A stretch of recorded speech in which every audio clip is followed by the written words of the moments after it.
Salam dan selamat pagi saudara yang dikasihi Tuhan. Kita bertemu lagi dalam menerima pagi hari ini.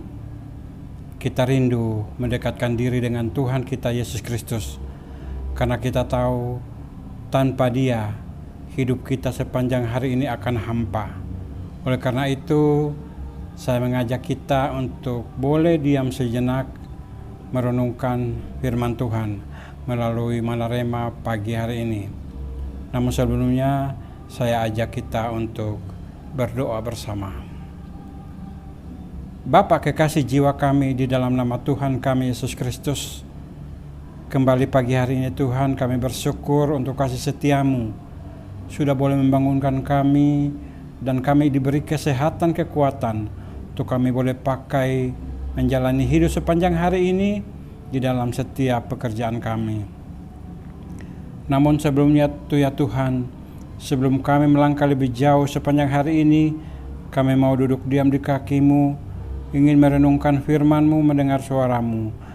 Tolong kami, supaya kami boleh mengerti apa yang kami renungkan pada pagi hari ini, dan menjadi berkat bagi kami semua. Terima kasih Bapa di dalam sorga, di dalam nama Tuhan Yesus Kristus, kami berdoa dan mengucap syukur. Saudara yang dikasihi Tuhan, pagi hari ini firman Allah saya ambil dari Yakobus pasal yang keempat. Yakobus pasal yang keempat. Kita akan membaca dari ayat pertama sampai dengan ayat yang ke-10. Yakobus 4 ayat 1 sampai dengan ayat yang ke-10. Tema yang saya berikan untuk renungan pagi ini tentang siapakah musuh Tuhan? Siapakah musuh Tuhan? Nah, kita akan baca dari ayat yang pertama sampai dengan ayat yang ke-10 dari Yakobus pasal yang 4. Dikatakan demikian: dari manakah datangnya sengketa dan pertengkaran di antara kamu? Bukankah datangnya dari hawa nafsumu dan yang saling berjuang di dalam tubuhmu? Kamu mengingini sesuatu, tetapi kamu tidak memperolehnya. Lalu kamu membunuh, kamu iri hati, tetapi kamu tidak mencapai tujuanmu. Lalu kamu bertengkar dan kamu berkelahi. Kamu tidak memperoleh apa-apa karena kamu tidak berdoa. Atau kamu berdoa juga, tetapi kamu tidak menerima apa-apa karena kamu salah berdoa. Sebab yang kamu minta itu hendak kamu habiskan untuk memuaskan hawa nafsumu. Hai kamu, orang-orang yang tidak setia, tidak tahukah kamu bahwa persahabatan dengan dunia adalah permusuhan dengan Allah? Jadi barang siapa hendak menjadi sahabat dunia ini, ia menjadikan dirinya musuh Allah. Janganlah kamu menyangka bahwa kitab suci tanpa alasan berkata, roh yang ditempatkan Allah di dalam diri kita diingininya dengan cemburu. Tetapi kasih karunia yang dianugerahkannya kepada kita lebih besar daripada itu. Karena itu, ia katakan, Allah menentang orang-orang yang congkak, tetapi mengasihani orang yang rendah hati. Karena itu, tunduklah kepada Allah dan lawanlah iblis, maka ia akan lari daripadamu. Mendekatlah kepada Allah dan ia akan mendekat kepadamu. Tahirkanlah tanganmu, hai kamu orang-orang berdosa, dan sucikanlah hatimu, hai kamu yang mendua hati. Sadarilah kemalanganmu, berduka cita dan merataplah. Hendaklah tertawamu kamu ganti dengan ratap, dan sukacitamu dengan duka cita. Rendahkanlah dirimu di hadapan Tuhan, dan Ia akan meninggikan kamu. Sekian jauh pembacaan kita pada pagi hari ini. Dari tema yang saya katakan tadi, yaitu siapakah musuh Tuhan. Saudara yang dikasihi Tuhan, banyak orang yang beranggapan bahwa musuh Tuhan adalah orang yang tidak mengenal Tuhan. Nah, pertanyaannya, benarkah demikian? Ternyata bacaan kita hari ini menegur kita karena di kalangan orang-orang yang mengaku dirinya Kristen justru terdapat orang yang Yakobus nyatakan sebagai musuh Tuhan. Kekasih Tuhan, mengapa justru orang beriman penerima surat ini yang ditegur Yakobus sedemikian keras? Karena dalam perilaku ibadah dan doa pun mereka tidak mengindahkan kehendak Allah, yaitu damai dan kebenaran. Saudara bisa lihat di dalam pasal yang keempat ayat 1 dan 2 dari Yakobus tadi, dikatakan mereka malah memperjuangkan nafsunya sendiri dalam kerohanian yang penuh semangat, tetapi salah. Itu berkembang rasa iri, pertengkaran, dan perkelahian yang di hadapan Allah sama dengan membunuh. Saudara, selain tidak berkenan kepada Allah, juga tidak bermanfaat apapun, karena Allah tidak akan merespon. Jelas di dalam ayat yang ketiga tadi. Bila orang Kristen menjadi duniawi dan mengutamakan kenikmatan dunia dan menyukai pola hidup yang tidak kenal Tuhan, itu artinya ia telah berzina dengan dunia ini.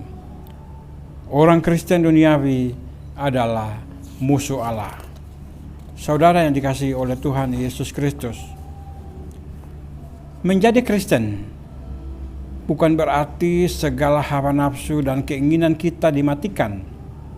Justru sebaliknya, ketika kita mengambil keputusan menjadi orang Kristen, maka kita mendapatkan dua musuh yang kuat dan yang tangguh sekaligus, yaitu yang pertama adalah musuh dari dalam, yaitu nafsu kedagingan yang semakin menentang iman kekristenan di dalam diri kita. Dan yang kedua adalah hal-hal duniawi yang berusaha mempengaruhi hidup saya dan saudara. Jadi ada dalam hal ini saudara, musuh yang berkecamuk di dalam pribadi orang Kristen ada dua, yaitu musuh dari dalam dirinya sendiri dan musuh dari luar, yaitu kehidupan duniawi yang selalu menggoda.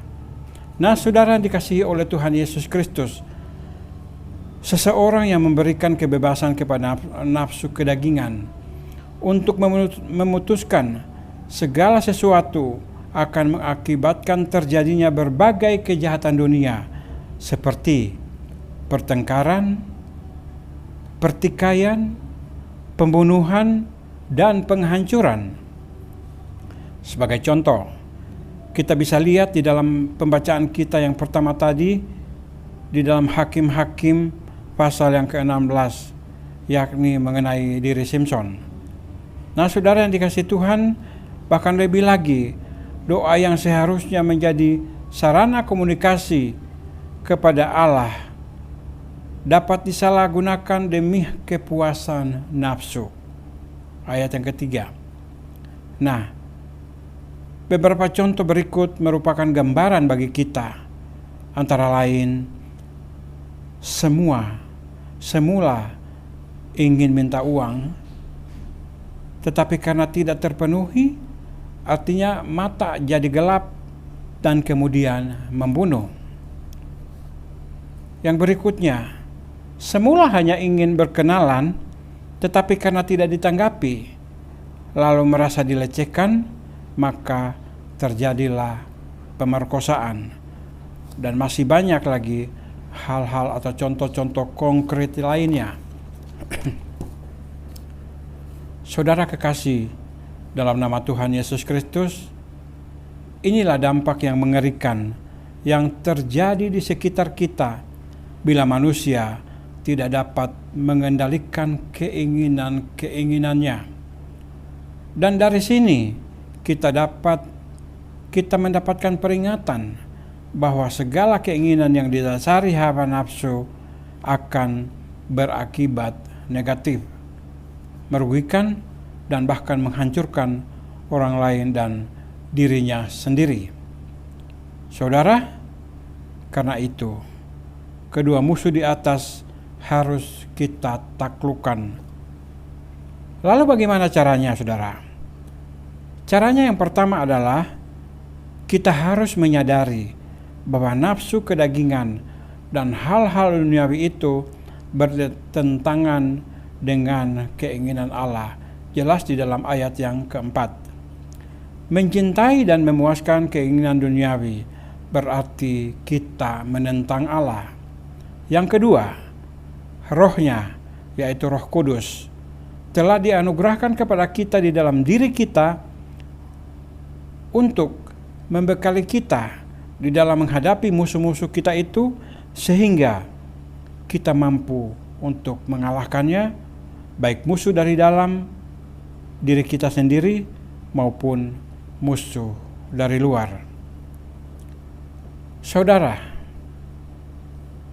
mari kita renungkan, sejak kapanpun dan sampai kapanpun, dunia adalah musuh Allah yang tidak mungkin dikompromikan. Kedekatan kita kepada Allah salah satunya menjadikan kita musuh bagi yang lainnya. Ketika kita dekat dengan Allah, maka ada musuh yang akan merongrong kehidupan kita, supaya dia akan menjauhkan kita dari kedekatan kita dengan Allah. Dan kitalah penentu pilihan tersebut. Dan kita pula lah yang menanggung risiko dari keputusan kita. Lalu sikap manakah yang kita akan pilih? Cinta dunia dengan segala kenikmatan yang ditawarkan, atau sikap tegas pada iblis tanpa kompromi? Tentu, sebagai orang Kristen sejati, kita memilih sikap yang kedua. Dan sikap ini menunjukkan sikap seorang sahabat Allah. Kiranya renungan pagi ini boleh memberikan kekuatan kepada kita, dan kita boleh menjalani hidup ini bersama dengan Tuhan Yesus Kristus. Amin firman Tuhan. Mari kita berdoa. Kembali kami naikkan ucapan syukur kami di hadapan-Mu ya Bapa di sorga, kekasih jiwa kami. Kami sudah mendengarkan firman-Mu Tuhan. Kami tahu ada banyak godaan-godaan yang kami hadapi ketika kami hidup di dunia ini. Baik godaan yang menghantui lewat diri kami, diri pribadi kami, hati kami, pikiran kami, emosi kami, dan musuh yang dari luar, yaitu orang-orang yang tidak suka dengan kekristenan, orang-orang yang ingin menonjolkan keduniawian kepada kami. Tuhan berikan kepada kami kekuatan untuk melawan semua keinginan-keinginan jahat itu. Dekatkan kami dengan keinginan-Mu Tuhan. Roh Kudus yang tinggal diam di dalam hati kami akan memampukan kami Tuhan, untuk kami boleh bergerak dan boleh bertindak sesuai dengan firman-Mu Tuhan. Terima kasih Bapa di dalam sorga, kami percaya sepanjang hari ini kami sudah ditutup bungkus dengan kuat kuasa darah Tuhan, sehingga kami tidak gampang dirongrong oleh kuasa si jahat. Berkat Tuhan akan mengalir di dalam kehidupan kami. Apapun yang kami kerjakan, usaha kami percaya Tuhan membela kami, dan Tuhan pasti akan memberkati kami. Terima kasih Bapa di dalam sorga. Segala hormat, kemuliaan hanya kami serahkan kepada Bapa di dalam sorga, di dalam nama Tuhan kami, Yesus Kristus. Haleluya. Amin. Selamat berkarya, Tuhan Yesus memberkati.